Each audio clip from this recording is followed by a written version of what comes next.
Bismillahirrahmanirrahim. Assalamu alaikum, dear students. This is Nawaz, your chemistry teacher.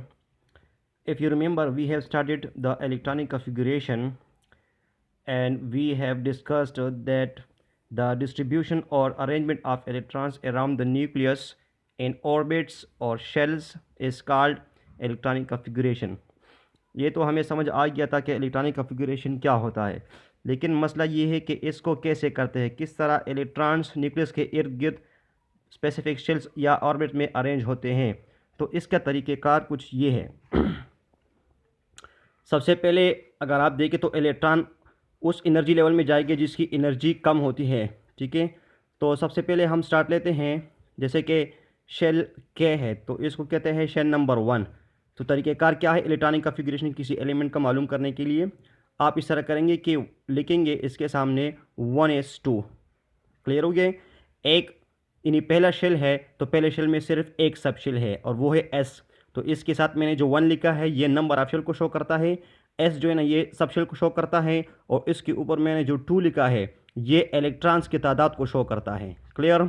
इसके बाद दूसरे shell की बारी आती है l, ठीक है। ये शेल नंबर 2 हो गया है। अब यही 2 मैं इधर भी लगाऊंगा s के साथ, ठीक है, 2s2। चूँकि ये सेकंड शेल है तो इसमें दो सब शेल्स होते हैं, एक s होता है और दूसरा होता है p, ये काम है, ठीक है, p। तो 2p6, p के अंदर 6 इलेक्ट्रॉन होते हैं, p भी सब शेल है, s भी सब शेल है, p भी सब शेल है। ये दोनों सब शेल कहाँ पे हैं? शेल नंबर 2 में। इधर भी मैंने 2 लिखा है, इधर भी मैंने 2 लिखा है, और ये बीच में जो आपको नज़र आता है ये कामा है। क्लियर, इसमें कंफ्यूज ना हो। इसके बाद m की बारी आती है, शेल m, जिसको हम थर्ड नंबर शेल कहते हैं। इसमें हमारे पास 3 सब शेल्स होते हैं, 3s2 comma 3p6 comma and 3d10। 10 मैंने क्यों लिखा d के ऊपर? क्योंकि d जो सब शेल है हमारे पास इसके अंदर 10 इलेक्ट्रॉन्स अकोमोडेट हो सकते हैं, p के अंदर 6 इलेक्ट्रॉन अकोमोडेट हो सकते हैं, s के अंदर ओनली 2 इलेक्ट्रॉन अकोमोडेट हो सकते हैं, इससे ज़्यादा नहीं हो सकते।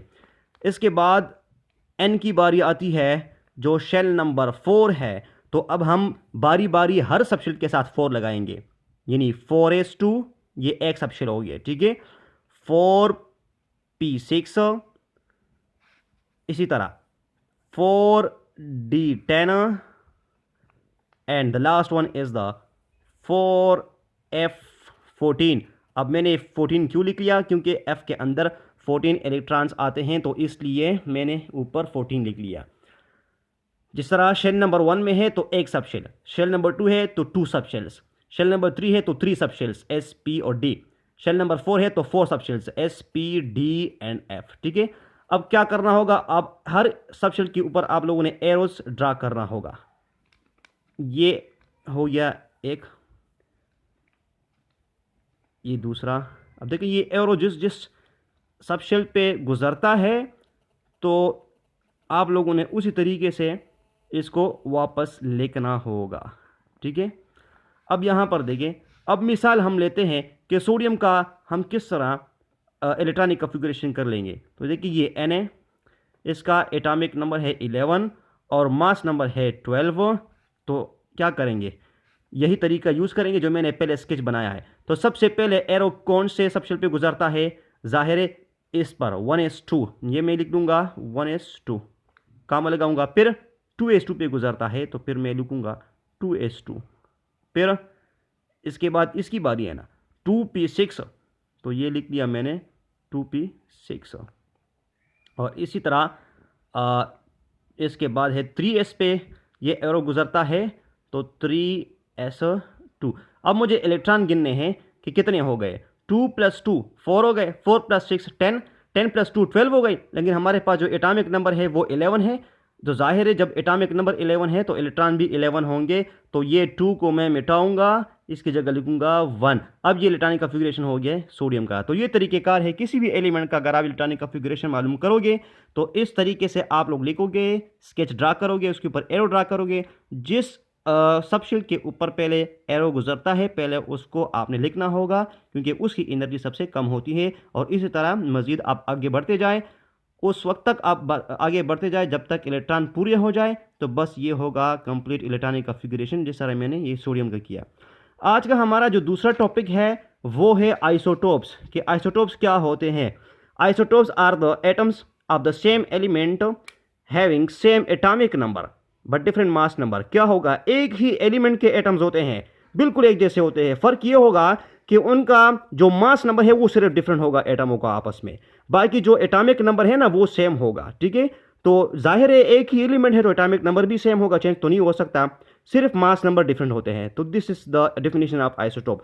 इसका दूसरा डेफिनेशन है these are the atoms of the same element having same number of protons and electrons but having different number of neutrons. क्या मतलब ये हो गया है कि ये वो एटम्स होते हैं कि जिसके प्रोटॉन्स की तादाद और इलेक्ट्रॉन्स की तादाद तो बराबर होती है हर एटम के अंदर, लेकिन जो न्यूट्रॉन की तादाद है वो डिफरेंट होती है, और इसी डिफरेंट न्यूट्रॉन की तादाद की वजह से उसका मास भी डिफरेंट आ रहा है, जो मैंने पहले डेफिनेशन में इसका जिक्र किया। ठीक है, और हमेशा याद रखें, always remember that isotopes have the same chemical properties. जाहिर है जब एटॉमिक नंबर सेम होगा तो नंबर ऑफ प्रोटॉन सेम होंगे, इलेक्ट्रॉन भी सेम होंगे, तो ये जब सेम होंगे तो केमिकल प्रॉपर्टीज अल्टीमेटली जो है ना सेम होंगे, but have different physical properties. जाहिर है जब मास डिफरेंट होंगे तो फिजिकल प्रॉपर्टीज तो डिफरेंट होंगे न्यूट्रॉन की वजह से, क्योंकि मास भी एक फिजिकल प्रॉपर्टी है किसी एलिमेंट की। एटम का जो मास होता है वो भी एक फिजिकल प्रॉपर्टी में शुमार होता है। तो याद रखें कि तमाम के तमाम जितने भी आइसोटोप्स हैं उनकी आपस में केमिकल प्रॉपर्टी तो सेम होते हैं, क्योंकि वो एक ही एलिमेंट से ताल्लुक़ रखते हैं इसलिए, लेकिन उसकी जो फिजिकल प्रॉपर्टीज़ है वो डिफरेंट होती है। मिसाल के तौर पर बॉइलिंग पॉइंट, मेल्टिंग पॉइंट, इसी तरह बहुत सारे डेंसिटीज़ वगैरह, तो ये डिफरेंट होंगे फिजिकल प्रॉपर्टीज़। अब यहाँ पर पढ़ते हैं एग्जांपल्स ऑफ हाइड्रोजन आइसोटोप्स। तो बेटा हाइड्रोजन के हमारे पास 3 आइसोटोप है, एक है प्रोटियम, दूसरा है ड्यूटेरियम और तीसरा है ट्रीटियम। प्रोटियम को हम डिनोटेड करते हैं कैपिटल H से, और इसके एटॉमिक नंबर भी 1 होता है और मास नंबर भी 1 होता है। ये इसका स्ट्रक्चर है। न्यूक्लियस में सिर्फ एक प्रोटॉन होता है और इसके इर्द गिर्द इलेक्ट्रॉन घूमता है। इसी तरह ड्यूटेरियम जो है ये दूसरा आइसोटोप है हाइड्रोजन का, इसको हम डिनोटेड करते हैं कैपिटल D से। इसके पास भी एटॉमिक नंबर 1 है और मास नंबर 2 है। देखिए मास नंबर डिफरेंट हो गया है तीनों का। अगर आप देखें इसी तरह ट्रीटियम का कैपिटल T से हम इसको डिनोटेड करते हैं, इसके एटॉमिक नंबर वही 1 है। तो तीनों के 3 आइसोटोप हाइड्रोजन के हैं। क्यों? क्योंकि तीनों के 3 का एटॉमिक नंबर सेम है, 1 1 एंड 1। और मास नंबर जो मैंने ऊपर लिखा है वो प्रोटियम का 1 है, ड्यूटेरियम का 2 है, ट्रीटियम का 3 है। अब मासेस डिफरेंट आ रहे हैं, तो these are the atoms of the same element having same atomic number 1 1 1 but different mass number 1 2 3। Clear? और ये देखिए ये इसके स्ट्रक्चर है, ये ड्यूटेरियम का स्ट्रक्चर है। न्यूक्लियस में प्रोटॉन भी है 1 और न्यूट्रॉन भी है 1। ठीक है, तो 1 + 1 2, तो ये होगा इसका मास नंबर। ठीक है, और इलेक्ट्रॉन वही 1 होगा क्योंकि ये एक ही एलिमेंट के एटम है, एटॉमिक नंबर 1 है इसका, तो इलेक्ट्रॉन भी 1 होगा, प्रोटॉन भी 1 होगा। इसी तरह ट्रीटियम की तरफ जब आप देखें तो इसमें प्रोटॉन तो 1 है लेकिन न्यूट्रॉन इसमें डबल होता है, 2 होते हैं। ठीक है, तो 2 + 1 3, तो इसका मास क्या होगा? 3 होगा, क्योंकि total mass of an atom is included in the nucleus of that atom. Clear हो गया? तो इसलिए न्यूक्लियस में दोनों मौजूद है, प्रोटॉन और न्यूट्रॉन दोनों को जब आप ऐड करोगे तो 3 आएगा, तो इसका मास नंबर 3 हो गया, लेकिन एटॉमिक नंबर वही सेम होगा। क्यों? क्योंकि ये एक ही एलिमेंट से ताल्लुक़ रखते हैं, और इसी वजह से इसके पास इलेक्ट्रॉन भी 1 होगा जब प्रोटॉन 1 होगा।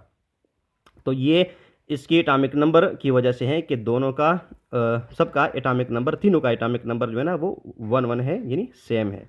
तो that was all about the isotopes.